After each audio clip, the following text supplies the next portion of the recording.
muchas gracias, es un gusto tenerte. Igualmente, qué lindo hablar con vos. Bueno, hoy fue un día de marchas, ahora te voy a mostrar un par de cortes de ahí. ¿Qué Argentina estás viendo? Bueno, es una Argentina de mucha insatisfacción, de mucho sufrimiento, de lo que le pasa a cada una de las personas. Las personas, esa novedad que antes no existía en la Argentina, que el que vive de un sueldo está dentro del límite de pobreza. Antes no era así, el que vivía de un sueldo era como que Es había algo que salida. ocurre en tiempos de inflación en general, no es Bueno, frecuente. Bueno, claro, está directamente vinculado con la alta inflación. La alta inflación tiene, bueno, para ponernos más técnicos, tiene un tema económico propiamente dicho y un tema financiero. Digo, yo siempre digo, vos le podés poner una fórmula al ajuste de las jubilaciones. A nosotros nos tiraron 12 toneladas de piedras, pero supongamos que la fórmula vale la de ellos. Perdés el 6%, perdés el 6%, perdés el 6%, como se ajusta trimestralmente, en marzo lo recuperás, pero después perdés de nuevo el 6, el 7, el 8, bueno, ha sido 7,4, lo perdés de nuevo. Cuando vas de punta a punta, te das cuenta que perdiste el 20%. No porque tu jubilación final sea el 20% menos, esa es la misma, pero en el Global. acumulado, los ingenieros, digamos, en el área bajo la curva, en todo lo que percibiste, te comieron el 20%. Por eso digo, la inflación alta tiene un efecto económico y un efecto financiero, con una doble situación. Que los argentinos, en épocas que habían convivido con situaciones cercanas a la hiper o con hiper, tenían una cierta cultura, llamaban mecanismos de defensa. Hoy esos mecanismos de defensa están muy relajados, entonces se está sufriendo mucho. Bueno, la inflación tuvo que ver con la marcha de hoy. Quiero que veamos este corte y que le prestes atención a quién le hablaba Pablo Moyano y qué pasaba alrededor. Siguen cagando los salarios argentinos, no va a ser la primera marcha, va a haber cientos de marchas para denunciar a estos tipos. Decirle al compañero presidente Alberto, queremos decirle al presidente Alberto, poné lo que tenés que poner, sentá a estos tipos, aplicarle las multas, aplicar lo que tengan que hacer, que los trabajadores te van a bancar. No podemos seguir con este nivel de inflación, todos los días seguimos perdiendo parte del salario, responsables los especuladores. Dos cosas quiero recalcar. Primero, cada vez que nombra Alberto Fernández hay abucheos. ¿Eso te sorprende? No, porque imagínate que acá es una cosa que creo que hemos hablado alguna vez, Pancho, esta idea de ser oficialismo y oposición al mismo tiempo es una idea hipócrita y cínica. Ser oficialista y oposición al mismo tiempo es hipócrita, pero a su vez devalúa el valor republicano, porque entonces es como que intentar ser alternativas a sí mismos corre la posibilidad de alternativa. Es algo que el peronismo siempre hizo. A ver, digamos, seamos francos y directos, además a esta hora de la noche, podemos ser, nos ampara la somnolencia o la inteligencia de la gente, si querés. Pensemos, del 73 al 76. Yo era un adolescente, ni siquiera, pero yo me acuerdo perfectamente las bandas llamémoslo, de la tendencia revolucionaria expresada de Montoneros, dentro del sistema democrático. Después del 76, saquemos el tema. Yo digo del 73 al 76. Tenías bandas que mataban gente y pusieron al país en la violencia. Pero a su vez tenías la AAA. Y los dos se reivindicaban como compañeros peronistas. ¿Qué es lo que pero después, cuando tuvieron que en el 83 apoyar a Luder, o sea, 7 años después de haberse matado, todos estaban apoyando. Lo mismo pasaba con Benny Midovalde, lo mismo pasaron con... Entonces, esta idea del populismo de desdoblarse es una idea que a mí no me sorprende nada, no me sorprende nada. Que, a ver, te invertiría la pregunta. ¿Hoy era un acto opositor o un acto oficialista? No quedó claro, ¿no? Pero no, catástrofe. Lo único que se puede decir es que es un acto que jode a la gente. Al pobre tipo que labura todos los días, que trata de llegar a la oficina, fábrica, el tercercito, lo jodieron de nuevo. Vos formaste parte del gobierno de la Rúa. Viste que está la tentación recurrente de analistas o la misma gente de comparar a veces algunos rasgos de Alberto Fernández con los de la Rúa. ¿Vos qué pensás? De la Rúa era un estadista. Un estadista donde la situación en la Argentina era tremenda también, porque tenías la convertibilidad, la convertibilidad se agotaba, estaba agotada, particularmente, ¿tenemos tiempo para ponernos técnicos? Un poquito. Sí, sí, por supuesto. La convertibilidad después de la devaluación de Brasil en enero del 89, De enero del 99, estaba herida de muerte. ¿Por qué? Porque la Argentina había crecido la primera mitad de la década menemista al calor de la apertura de las privatizaciones y la segunda mitad al calor del Mercosur. Cuando Brasil devalúa sin avisarte en enero del 99 3-1, ya tenías un problema de sector externo clarísimo. Ahora, la sociedad argentina seguía votando el 1-1. Había una idea que después probó ser correcta, que manteniendo la convertibilidad pero eliminando la corrupción iba a alcanzar. Y no alcanzó. Pero debemos recordar, porque cuando uno piensa sobre el pasado, en el fondo está pensando para el futuro, está claro. No, por eso yo te lo preguntaba porque me interesaba un poco cómo lo veías a Alberto Fernández respecto de esa comparación, si esa comparación es forzada, si es... No, a ver, es forzada porque, insisto, la Rúa tenía plena conciencia, después lo que no tenía era la posibilidad. Vuelvo al ejemplo. En diciembre, en octubre del 2001, que fueron las elecciones intermedias, el pueblo argentino votó mantener la convertibilidad.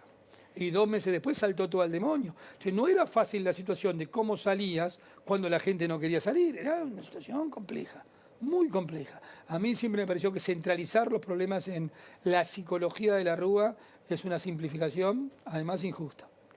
Y de Alberto, Alberto Fernández es lamentablemente, a mí me cuesta hablar tan mal de un presidente de mi país, pero Alberto Fernández es un farsante que devaluó el valor de la palabra presidencial a niveles como no tiene recuerdo la Argentina. Él fue construyendo metodológicamente, sistemáticamente, su propia vulnerabilidad, porque vulneró toda la palabra. Desde el día de la cuarentena. ¿Cómo crees que piensa Alberto Fernández? Ya que hablas de que hay varios, ¿no? Yo también recuerdo siempre cuando lo veo una película, que la recomiendo a todos los que nos están mirando. Te recomiendo de Woody Allen, Selig. Ah, sí. Selig era un personaje que cuando hablaba con un chino se transformaba en chino. Y cuando hablaba con un gordo se transformaba en gordo. Entonces es un mutante, los griegos decían proteo, es la misma metáfora de proteo, claro, que se va transformando en el que ve. Entonces no tiene esencia, es una persona sin sustancia. El presidente no tiene sustancia. ¿No es una tentación de la dirigencia argentina? Un poco a ustedes también les pasó en su momento cuando venía Macri y todos sabíamos que Macri, por ejemplo, quería hacer un ajuste en Aerolíneas Argentinas. Sin embargo, no lo hizo y a veces ir en contra de lo que... Bueno, vos hablaste de la Rúa y la convertibilidad. No es fácil, ¿no? No, no es fácil. Y es como que el político se ve como imperio de decir, bueno, la ola es esta, me subo. Bueno, Mauricio lo dice seguido, yo suscribo totalmente. Lo políticamente correcto, que es seguir la ola, nos ha hecho mucho daño a los argentinos.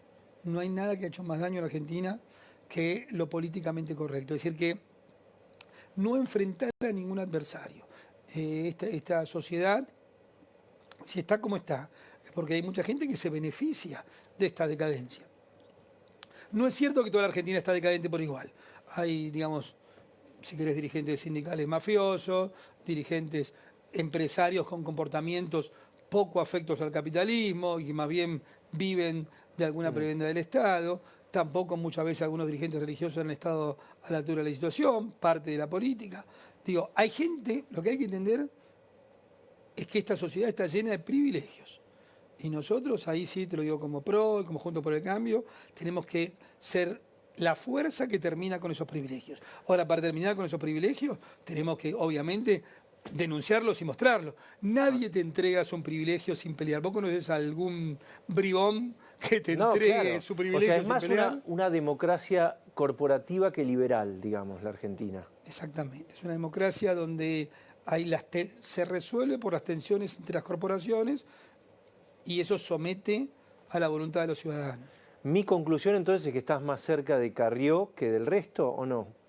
Cerca absoluto. A ver, yo trabajo... ¿Te puedo mostrar una declaración que nos hizo ayer Alfonso Pratgay? Yo, la mayoría de las opiniones del espacio de ustedes sobre Carrió fueron críticas, menos esta que quiero que escuches, mirá. Creo que Lilita está muy preocupada por que Juntos por el Cambio no quede atrapada y pegoteada con la gestión de Massa. Y en ese sentido me parece buena la alerta. Podemos discutir los modos, yo no me metería en cuestiones personales, pero políticamente lo que está diciendo Lilita es, cuidado, no se dejen llevar por un encantador de serpiente que tiene muchas conexiones con varios de los nuestros. Él dice que Carrió siempre dice la verdad o en general dice la verdad. ¿Qué pasa? Porque todos discutimos si tenía que hablar en el momento en ese momento, por qué habló. Ahora, ¿y el fondo de lo que dijo? ¿Y si tiene razón? Vamos al fondo de la cuestión. No eludamos el fondo de la cuestión. El fondo de la cuestión es, como de alguna forma lo insinuábamos en la parte anterior de la charla, no se puede tener dentro de la fuerza que quiere el cambio, que su única justificación histórica es el cambio, que en este caso nosotros creemos que es el PRO en Juntos por el Cambio, cuyos motores somos el cambio o no somos nada. Dentro de esa fuerza no puede haber complicidades con el pasado. Eso está claro. Sigamos agregando al programa, a mí me sale siempre la cabeza de ingeniero, hipótesis, tesis, sigamos agregando. Evidentemente, Massa es una persona que ha demostrado también su enorme volatilidad, su poco apego a lealtades permanentes, y por lo tanto significa que puede intentar generar tensiones en el seno de nuestra fuerza. Eso es así. Incluso hay gente que puede tener amistades con Massa. Ahora, yo pondría estos límites. Rodríguez Larreta, por ejemplo. Sí. Pero porque lo dicen ellos, no porque lo digo yo. Hay mucha gente que tiene amistades con Massa. Ahora, yo creo que en los temas, la política hay que mirarla siempre en el tiempo. En este tiempo, en este momento, si me lo hubieras preguntado en otro momento, yo te hubiera dicho otra cosa porque era otro análisis. Yo creo que todos los dirigentes Juntos por el Cambio están muy refractarios a cualquier relación con Massa. No es el momento que eso podría estar sucediendo. No lo veo. De cualquier manera, ella puede decir, bueno, pero yo por la duda me curo en salud, que creo que es el argumento que está usando. Pero hay dirigentes que caen en... Ahora, sí quiero decir, nunca hay que caer en temas personales. No, está bien. Los temas personales están mal. Está mal y eso está mal. Pero hay dirigentes que caen en actividades poco transparentes o ilícitas. No. Si yo lo conociera, lo denunciaría. No. O sea, ¿estás seguro de que no o no sabes? Hasta mi conocimiento, contundentemente no. Si hubiera algo, sería el primero en denunciarlo. Vos calculás que yo tengo 62. Sí. Entiendo que estoy haciendo claramente un servicio público. Si pude ser ministro de 2 gobiernos nacionales, 8 años ministro de Cultura de la ciudad con Mauricio, al cual siempre tengo respeto y afecto por la transformación que él lideró en cultura y que me permitió hacer a mí, no estaría yo. Te lo digo con toda franqueza. Prefiero irme a mi casa, que me va bastante bien mi vida privada. Ahora, la discusión adentro de Juntos por el Cambio es aliarse a sectores del peronismo en un eventual nuevo gobierno, ¿no?, de 2023. Puede generar que no cambiemos nada, dice Macri, ¿no? Macri dice, necesitamos ser disruptivos y eso implica romper con alguien. ¿De qué lado estás? Con Macri. Con Macri. Sí, claro. Pero ¿por qué? Porque acá hay un problema. Lo que no se puede resignar es el cambio. Primero, ¿hay que construir una mayoría contundente? Sí, porque lo probamos nosotros en nuestro gobierno. El populismo te obstaculiza. A nosotros desde el primer día nos armaron el club del helicóptero. Si tenemos que construir una mayoría contundente. Pero esa contundencia de la mayoría no puede conspirar contra la nitidez de la propuesta. Solo necesitamos una propuesta nítida que genere una mayoría contundente. Si no, para una mayoría contundente que no transforme nada, de nuevo. Bueno, claro, no frustremos de nuevo a los argentinos. Lo ideal sería una mayoría contundente antes de la elección con una agenda nítida, disruptiva. Sí, nítida quiero decir. Vos pusiste el ejemplo de Aerolíneas Argentinas. Yo creo que Aerolíneas Argentinas debe ser transformada por completo y seguramente no tiene que estar más en el Estado Nacional, estoy seguro de eso. ¿Hay que cerrarla? Bueno, hay que buscar una forma de que no... Hay que privatizarla. ¿Nos queremos meter en ese tema? Metámonos de verdad. Metámonos. Metámonos de verdad. Yo además... Y tenés los medios públicos. Ahora te En voy a una contar. hay mucho para hablar. La Subsecretaría de Transporte Aerocomercial dependía de mí en un momento como ministro de Turismo en el 2001. La verdad que el problema es cómo generar un sistema aerocomercial eficiente que permita, en este país extenso, que los argentinos viajen mucho, puedan volar mucho al mejor precio posible. Lo que nos importa es el bien que tiene que ser preservado por los ciudadanos, es la conectividad de la Argentina. Primero dentro de Argentina. A su vez, conectarnos lo mejor posible del mundo porque el turismo es la palanca más potente que tenemos para hacer crecer la Argentina. El tema de Aerolíneas Argentinas hay que discutirlo en ese marco. Yo creo que Aerolíneas Argentinas, siempre lo he pensado, el problema no es solo la escasísima eficiencia de la empresa. Eso es una parte. Porque entonces hacemos los dos una cuenta fiscal, se pierden 2 millones de dólares por día, cerrémosla ya. Eso es una parte sustantiva del problema, pero no es la única. Mucho peor es el daño que genera al haber cerrado los mercados. ¿Cuántas aerolíneas quisieron venir a la Argentina y no vinieron por la activa oposición del lobby de Aerolíneas Argentinas alrededor de las autoridades aerocomerciales, cada cual en su momento? ¿Cuántas empresas se fueron de la Argentina? Bueno, los últimos Latam, 5 años, sí, 5 años. Pero Latam para lo interno, pero a ver, yo te pongo un ejemplo. No, claro, del mercado internacional también se Un puede ejemplo decir. viejo, si querés. Cuando existía Japan Airlines, después cambié. Venía de Tokio a San Pablo. Sí. ¿Por qué no llegaba a Buenos Aires? Por la activa oposición de Aerolíneas Argentinas, como si Aerolíneas Argentinas fuera alguna vez a ir a Tokio. ¿Por qué se fueron tantas empresas? ¿Por qué no estamos conectados con tantas capitales del mundo? Te paso a los medios públicos, que es un tema que vos manejás. ¿Hay que cerrarlos? Así, en el sentido como están hoy, no brindan ningún bien público. No brindan ningún bien público. No aportan. No aportan nada. No, hoy como está, lo que aportan es aparato propaganda autoritaria del gobierno. Hoy estoy particularmente escaldado. No sé si vos viste lo que hizo el nuevo 678, que es un programa que se llama Confrontado, me parece. No, hay un 8, ¿cómo es? Hay uno que sale online también. Digo, lo que hicieron con la condenada Milagro Sala, condenada en toda la línea judicial, lo que hicieron el otro día, donde le dan voz a Milagro Sala y no le dan voz a las autoridades jujeñas o a lo que alguien muestre el otro punto, lo hacen todos los días. Lo transformaron en un aparato de propaganda. Los que destruyen los medios públicos es este oficialismo que no solo no tiene ningún reparo en revolear bolsos, porque revolearon bolsos también en la televisión pública hace pocos meses, ¿te acordás? Que había bolsos en efectivo dando vueltas. O sea, no tiene ningún reparo en hacer cualquier cosa con el gasto, pero al mismo tiempo lo transforma en un aparato de brutal propaganda gubernamental. Voy a ser más profundo. A mí me criticaron, ¿sabes? Yo era responsable de eso. Se criticaban porque le dábamos voz a todo el mundo. Incluso gente de nuestra propia fuerza dice, no, ¿cómo puede ser que hablaran tan en contra del gobierno? Si existen los medios públicos es para que tengan equilibrio.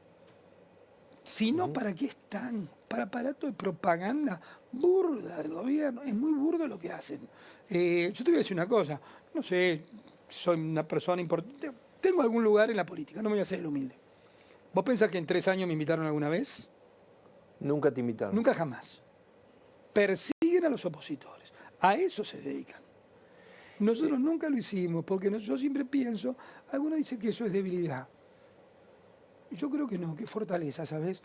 Nunca hay que devolver, yo digo, a la brutalidad, a la bestialidad, con una bestialidad simétrica. Si no, somos todos bestias. Fíjate lo que hizo, perdón, déjame porque es un tema que me tiene... ¿Vos te das cuenta de lo que hizo Navarro el otro día con un grupo de periodistas, incluidos periodistas de esta misma señal? Amenazar lo que hacen. Ponen nombre, los verbos que se usan. Ojalá los persigan, dicen. ¿Vos te das cuenta de lo que se hace desde los medios oficialistas o paraoficialistas? Porque te debo recordar que los medios de Navarro están íntegramente financiados con pauta pública, la pagamos vos y yo y los que nos están escuchando. Por lo que hablas con Macri, que hablas, ¿no? Sí, mucho. ¿Lo ves con ganas de volver? Yo creo que lo veo con ganas de ser protagonista del futuro de los argentinos a él. Y yo agrego, yo creo que es insoslayable, que siempre es el adjetivo que uso en el futuro de los argentinos. Nadie soslayaría a alguien como Mauricio, que tiene la experiencia de haber gobernado. Acá la experiencia vale. Por supuesto que la Argentina necesita renovación, pero la experiencia vale.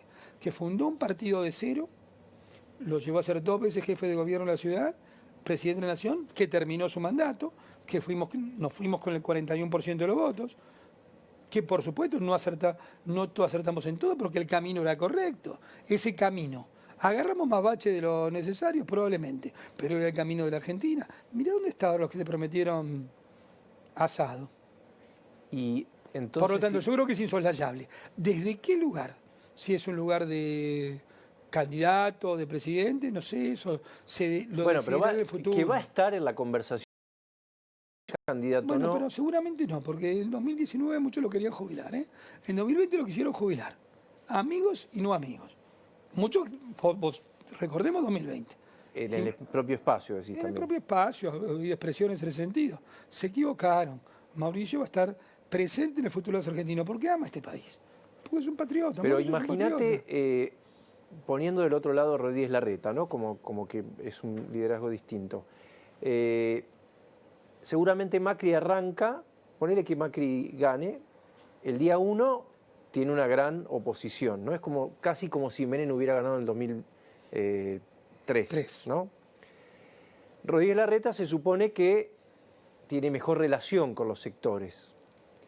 ¿Cuál crees que es el liderazgo que necesita hoy la Argentina? A ver, yo no quiero decir nada. Primero me parece que no es el momento de hablar de candidaturas. Me parece que hablar de candidaturas hoy, pero te digo con toda franqueza, yo soy más bien, está bien, pero, directo. Pero sí digo son no vinculantes las opiniones que podemos dar acá. No, pero yo digo el tipo de liderazgo. Sí quiero opinar del tipo de liderazgo, cómo lo veo. Yo he dicho, necesitamos líderes. El presidente de la Nación, el vicepresidente, su ministro, los gobernadores, los intendentes, los concejales. Todos equipos que estén plenamente convencidos de que van a plantar árboles de cuya sombra no van a gozar. Que van a gozar sus hijos y sus nietos. Si vos, los líderes que tengamos, piensan en que la gente los tiene que querer en el corto plazo, a los políticos les gusta que la gente lo quiera, o sea, no va a funcionar. A Marcos Peña lo excluís de ese proyecto. No quiero poner el nombre, pero pero fue de alguna manera... Pero no queremos que... La gente no te puede... A ver, para ser claros, más brutalmente. Yo lo decía en un seminario en Mar del Plata con dirigentes de la quinta sección electoral el jueves pasado. La mayoría de ellos van a ser candidatos a intendentes. Vos tenés que pensar que a lo mejor administrás tu municipio y si no es con tus propios ahorros de eliminar el gasto improductivo, no vas a poder inaugurar 100 metros de cordón cuneta ni una guardería porque la Argentina está muy, muy mal. Hay que decir exactamente la verdad. La Argentina, si no equilibra sus cuentas, está terminada. Nadie nos va a financiar nuestro déficit. Entonces tenemos que necesitar gobernantes. Necesitamos gobernantes. Que en la nación, pero también en las provincias y los municipios tengan esa conciencia. Y que el reconocimiento que reciban de sus conciudadanos, al cual todos aspiramos, tiene que ser, escúchame, supongamos que fueras vos, Francisco. No pudiste inaugurar en tus 4 años nada, pero pusiste de nuevo a tu pueblo o a tu provincia en el camino correcto. Lo tendrás que explicar un y mil veces, lo pusiste en el camino correcto. Estamos en un camino loco de demagogia y populismo al cual tenemos que salir. El populismo, una de las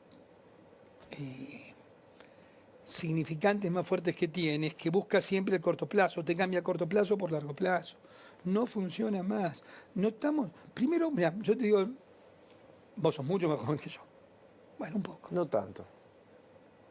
Cuando nos pasó Chile, sí, claro, estos chilenos, y arreglaron con los americanos, entreguistas. Cuando nos pasó Brasil, dijimos, y es un país muy grande.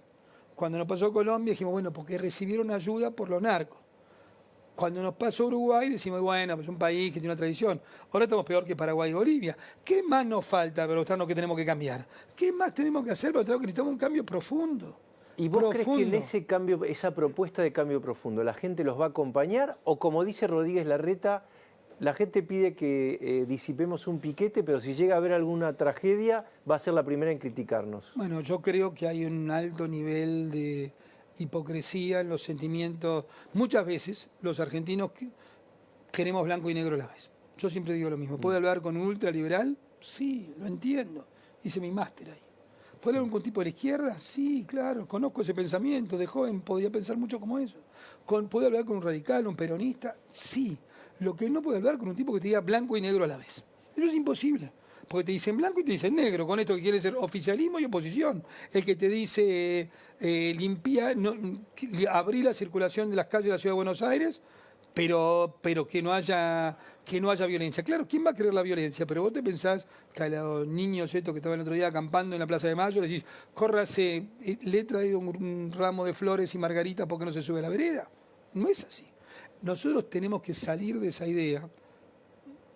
Como claro, la dictadura militar fue tan cruel y tan sangrienta que terminamos teniendo aún hoy como herencia que vemos un uniformado y pensamos que es un represor. Yo veo un uniformado y pienso, ¿sabes lo que pienso yo? Este tipo se está jugando la vida por mí. Lo quiero, lo respeto, se está jugando la vida por mí. No hay que pensar que el orden es represión. Eso es una locura. Pero esa hipocresía la tenemos en muchas cosas. Queremos crecer en economía, pero queremos tener regímenes de protección absolutamente Bueno, es indebidos. que yo imagino un gobierno de ustedes. Sí. Ya te digo, la primera discusión va a ser sobre, por ejemplo, el esquema tarifario, porque la inflación sigue, seguramente van a requerir más aumentos, y los radicales eran los primeros que decían que el error había sido Aranguren, ¿no? Bueno, pero mira, No sé si hay un punto de acuerdo ahí, pero va a ser complicado. el otro día estábamos con Mauricio en la Patagonia. Y la verdad que yo por eso pienso que Mauricio el aporte que hace al mundo de las ideas y al mundo de la política argentina es terrible. Es extraordinario, es tan valorable lo que hace. Diciendo, mira, en la Patagonia, que obviamente vos tenés toda la discusión de zonas frías y todo esto, la energía hay que pagarla. Y hay que pagarla, hay que pagarla. El mundo funciona pagando la energía. No seamos hipócritas, porque si decimos que lo vamos a subsidiar, se lo hacemos pagar a todo el conjunto de los argentinos mediante el impuesto inflacionario. Le hacemos pagar el subsidio de la energía al chico de La Quiaca o de Berazategui cuando se compra un chicle y lo paga con el IVA. ¿Sí? Tenemos que romper la hipocresía, las cosas se pagan. Esta idea de energía subsidiada es una idea que puso Néstor Kirchner para mantenerse en el poder y permitime decir que es de las muchas barbaridades que hizo el kirchnerismo, no es la menor que Cristina hereda un superávit de su marido del 3% fiscal y lo deja con el 6% de déficit. Sí, se comió 10 puntos, es la irresponsabilidad fiscal. Particularmente Cristina Fernández, era la irresponsabilidad fiscal más grande de la historia de los gobernantes argentinos. A esto hay que ir, ¿viste? Hablemos de verdad, saquémonos la careta cuando te dicen, ay, la deuda es hija del déficit. Déjense de joder. Perdón, ¿sabes qué me sale? Muchas veces hablo con ellos y digo, déjense de joder. ¿A la oposición le conviene que Cristina sea condenada? No mira esa. A ver, de nuevo, ahí tenés. ¿Quién no mira eso? Crezcamos de una vez por todas. Sí. Crezcamos. Yo, de nuevo me sale el ingeniero. Pienso casi en teoremas. Yo creo que mejores instituciones colaboran a la mejor calidad de vida de la gente. Así que la gente se educa mejor, tiene mejor salud, come mejor, disfruta más de la vida si tiene instituciones más fuertes. La diferencia entre Uruguay y Argentina es que Uruguay tiene mejores instituciones.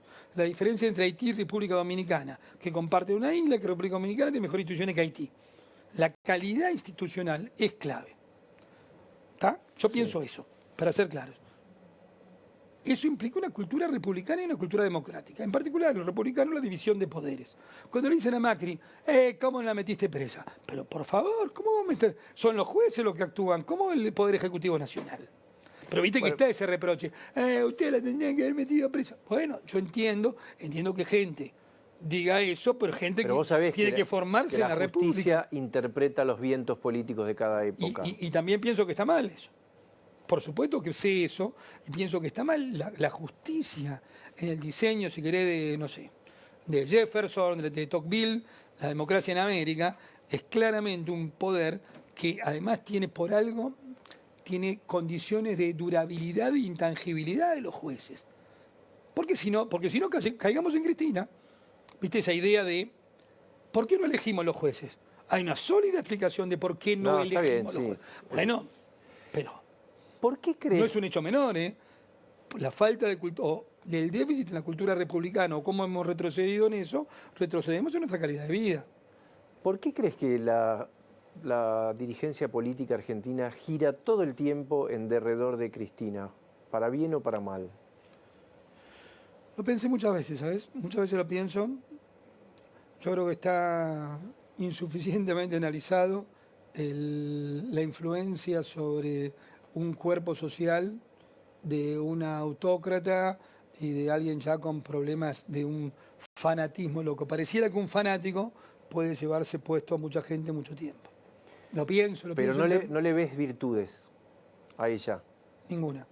Ninguna. Ninguna. No le veo virtudes, obviamente, de su pensamiento político, pero tampoco le veo virtudes estratégicas. Mira cómo terminó. Trato de moderarme. Terminó. ¿Cómo están hoy? Acá te puedes explayar. Pero, y vos me ponés la zanahoria al burro. Terminó entre el Pacman, que se quiere devorar todo, el ministro de Economía, sí, y el hombre bomba que se ató al cinturón y se puede detonar en cualquier momento. El presidente. ¿El presidente es el hombre bomba? Que lo amenazó con su renuncia cuántas veces. Ahora vamos a ir a Alberto. La amenaza con su renuncia. Entonces, entre la genial estratega terminó entrampada entre dos tipos que detesta. ¿Dónde está la estrategia? Y a su vez, por suerte, con un fiscal querido fiscal, esa historia de los fiscales argentinos que me hace acordar es trasera, un fiscal que va, investiga. ¿Dónde está la genialidad de la arquitecta? Ninguna genialidad. ¿Macri cómo es como persona? ¿Es difícil, como dice? Como Platero, como pasaba Juan Ramón, ¿te leíste Platero? Sí. Macri es peludo, pequeño, suave, todo tierno por dentro. Porque dicen que es difícil. ¿Escucha, por ejemplo? Yo creo que escucha mucho y creo que además ha hecho... Macri es la persona que yo conozco que más tiene... Hay una cualidad que siempre tuvo, que es el armado de equipo, la dirección técnica, digamos, de un equipo. Una cualidad que yo admiro mucho.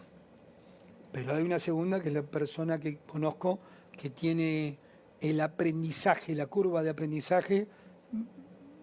Me está sacando mucho el ingeniero. Más alto. La derivada más alta, la que tiene el que crece más la sensación... en aprendizaje. ¿Por qué? Porque yo creo que es un gran... controla muy bien su ego y entiende muy bien que su equipo alrededor también tiene que controlar su ego. Y eso en la política, ¿viste? Los egos, los políticos y los actores hay que domesticar ese ego. ¿En qué se equivocó? A los periodistas no, porque son perfectos.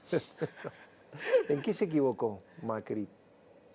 Nos equivocamos todos, no es Macri. En el 2015 pensamos, el origen de todo, el Mauricio lo escribió en su libro. En la campaña electoral era un juego entre Scioli y Macri a ver quién era más optimista. Y entramos en ese juego indebido.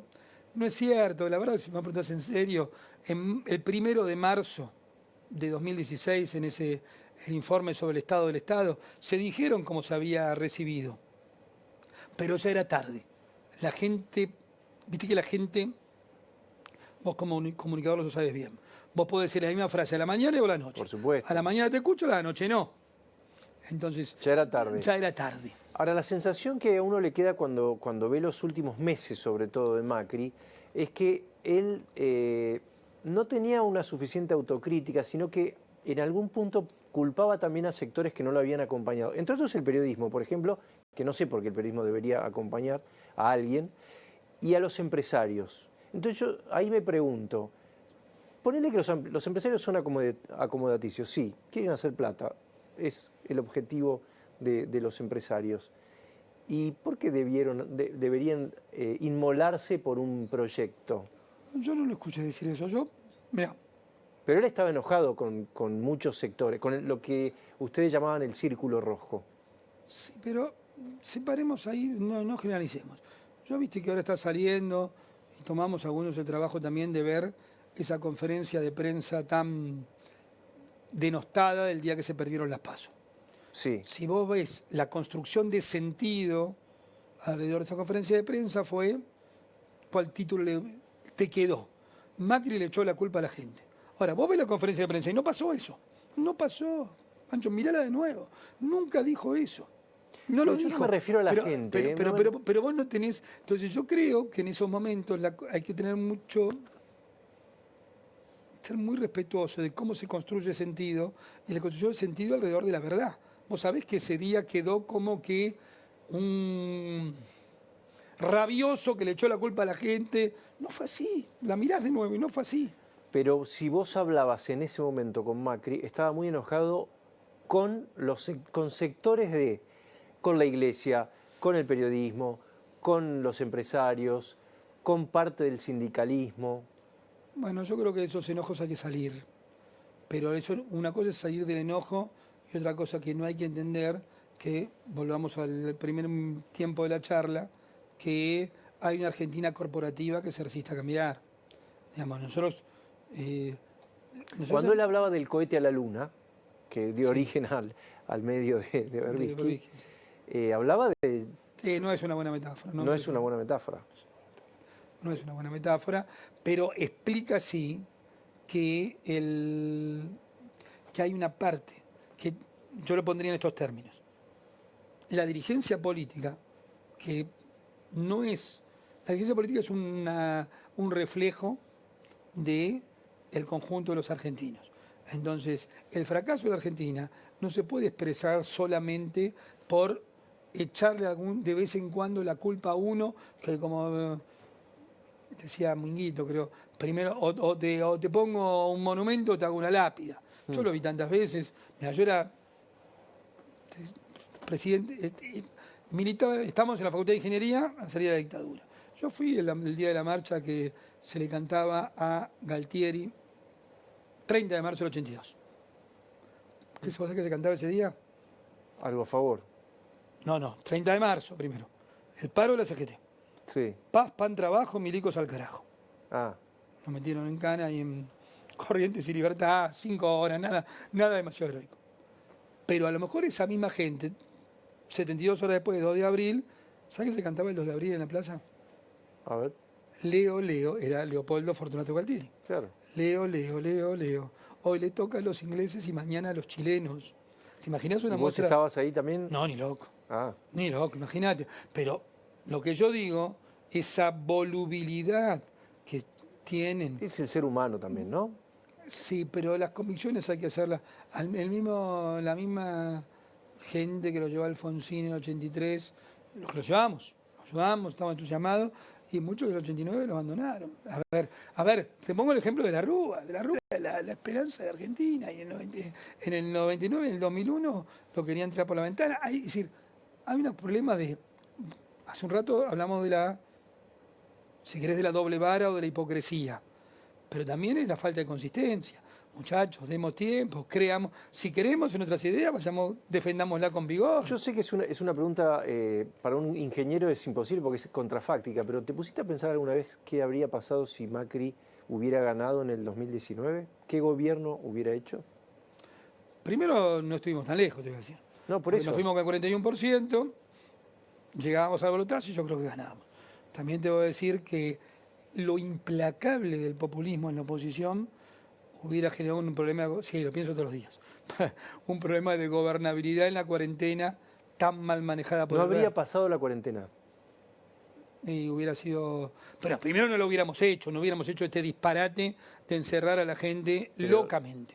No, pero tenemos argumentos para decirlo. Sí. El presidente... Pero bueno, no importa, eso... Sí, nunca lo hubiéramos hecho. ¿Y no hubiera sobrevivido la cuarentena? Probablemente la implacabilidad, si yo me remito a la crisis económica que vino después, a las 14 toneladas de piedras que nos tiraron después de la reforma previsional, eso hubiera agarrado todavía más espesor político, y ellos tienen una diferencia con nosotros. Nosotros respetamos a las instituciones, ellos no. Y lo digo con claridad. Y digo, a mí me cuesta decir eso y nosotros, porque pienso que hay un bien superior que son los argentinos, pero la dirigencia política populista es esencialmente, tiene poco apego democrático. En esta situación que vivimos, y te lo digo con toda claridad. Entonces pensás como... Si hubieran estado, ¿por qué no hay saqueos? Porque lo que hacen los saqueos está dentro del gobierno. ¿Por qué no hay tirada de piedra? Porque lo que tiran piedra está dentro del gobierno. Con lo cual coincidís con muchos empresarios que dicen la Argentina es gobernable solamente con el peronismo. No, esos son los que... pienso exactamente lo contrario. ¿Lo contrario? Eso es la resignación de la Argentina. Porque eso es el esquema más resignado de la Argentina. Porque el corolario de eso, el segundo pensamiento del que te dice eso es, bueno, dejémoselo a a estos berretas, a estos chorros, ponen el nombre que quieras, porque son los únicos que pueden gobernar. Porque ese es el esquema más resignado de toda la Argentina. Yo sigo confiando que tenemos sigo confiando en tipo como el fiscal, sigo confiando en gente que del periodismo se juega y dice las cosas como las tiene que decir, sigo confiando en una buena parte de la dirigencia política que quiere cambiar la Argentina, sigo confiando, confío en esas fuerzas. Cuando decís que los de los saqueos están adentro del gobierno, ¿te referís a alguien en particular o te referís a sectores en general? Me refiero a lo que ellos mismos dicen, ¿no? Me refiero en general. Tenés gente que habla de los saqueos y son funcionarios, tienen gente en el gobierno. O sea, Macri no hubiera superado el COVID, no hubiera superado las corridas, seguramente. No, a ver, siempre ese argumento contrafáctico. No, por eso. Hubiera sido muy difícil. Perfecto. ¿Y por qué crees que va a ser más fácil si... Digo Macri, pero podría ser Rodríguez Larreta porque yo creo, estoy convencido, pediste esa cosa que te nace de las entrañas, que esta vez aprendimos, que esta vez tocamos fondo, que aprendimos, que no nos engañen más, que no engañen más a la gente. Esta vez el golpe fue tan fuerte. ¿Aprendió la gente o aprendió la dirigencia? Aprendió la gente antes que la dirigencia. Yo cuando, también en ámbito de esta intimidad que nadie nos escucha, Sí. La gente aprendió antes. Si los dirigentes no se ponen a la cabeza del cambio, la gente les va a exigir el cambio. Los dirigentes son a veces más remolones en entender el cambio, pero se necesita. La gente cambió. La gente sabe que nunca pasó que vivís de un sueldo y no llegás a fin de mes. La gente sabe que los planes no aguantan para más. La gente sabe, a ver, te voy a poner un ejemplo, que a mí me toca como diputado nacional, que si seguís entrando gente por la ventana del sistema previsional, terminás de reventar las jubilaciones. Entonces hay que decir, no entra gente al sistema. Busquemos cómo solucionamos los problemas de toda esta gente que no tiene protección, pero no reventemos el sistema previsional. Te planteo la otra parte de eso que acabas de decir, Sí. que tiene que ver con el gasto, que es los planes sociales. Sí. Ustedes intentaron un empalme, un aterrizaje suave, creo que hubo, no sé, se recuperaron 5.000 empleos. Sí. Fracasó en eso el macrismo también. ¿Por dónde debería...? ¿También a qué otra cosa te referís? No, el gobierno también. Ah, El gobierno él fracasó. también es con esto. ¿Sí? Porque el otro, Bueno, en otras cosas también. En la lucha Sí. contra la inflación también fracasó el macrismo, ¿no? Nosotros teníamos el mes de las PASO teníamos el 3% mensual. Bueno, Y ahí terminó la economía del gobierno de la pero Argentina. 3% mensual es altísimo. Sí, pero no es el 7%. No, Pero es que si uno, y te voy a decir una cosa más, que a lo mejor es contracultural. Nosotros entregamos el gobierno con el 0,4% de déficit fiscal. Sí. Prácticamente las cuentas equilibradas. Las cuentas equilibradas es un logro enorme, no solo del gobierno de Mauricio, sino de todos los argentinos. Primario, ¿no? Porque eso Primario, lo repasaste por deuda. Mirá, muy bien. Porque el primario. ajuste no lo hicieron. Primario. Mirá, ese último año sí lo hicimos. Ese último año, bueno, está bien. Bueno, lo hicimos y tuvimos la valentía, lo hicimos y perdimos las elecciones. Somos exactamente lo contrario de estos tipos. Nosotros, y Mauricio hicimos reducción del gasto de tal magnitud que llegamos, como muy bien decís vos, con el déficit primario prácticamente equilibrado, y eso perdimos las elecciones. Esto cuando tiene elecciones te hace el plan platita. Somos opuestos. No tenemos nada que ver con los irresponsables. ¿Cómo crees que lo va a recordar la historia de Alberto Fernández? Y la historia va a ser muy cruel con él porque el oportunismo y la falta de credibilidad de la palabra, la volubilidad, la historia no te la perdona. Porque ¿qué valores? La pregunta sería, ¿qué valores defendió? Y yo pregunto a la gente, ¿qué valores defendió Alberto Fernández? ¿Y vos qué pensás? ¿Qué valores defendió? Ninguno. Todo oportunismo, tratar de quedarse, durar. ¿Y Massa le das alguna posibilidad de que le vaya bien? No, porque ya está... Él sabe que se juega todo, ¿no? Y ambición tiene. Yo te lo voy a poner, acá se necesita un plan de estabilización que no va a cambiar la Argentina, pero por lo menos tiene que ser que no se acelere la inflación a niveles estratosféricos. Se necesita un plan de estabilización. Ese plan de estabilización tendría que haber sido largado después del acuerdo con el fondo. Yo siempre pongo como regla mnemotécnica, un plan de estabilización necesita co. ¿Te lo dije esto? No, a ver. Como el gallo. Como el gallo. Plan de estabilización está como el gallo. Confianza. La confianza. Coraje y colchón. El Austral fue un plan de estabilización. La convertibilidad fue un plan de estabilización. Sí. La Baña tiene un plan de estabilización. A los tres les pasa lo mismo antes. Surruil tiene antes a Grispum, que hay un colchón. Cavallo tiene antes a Herman González. La Baña tiene antes a Remelenikov. Primero se produce, vamos a decirlo así, el despelote y alguien viene y estabiliza. Con eso generaste un colchón, ¿no? Entonces, eso podría haber sucedido.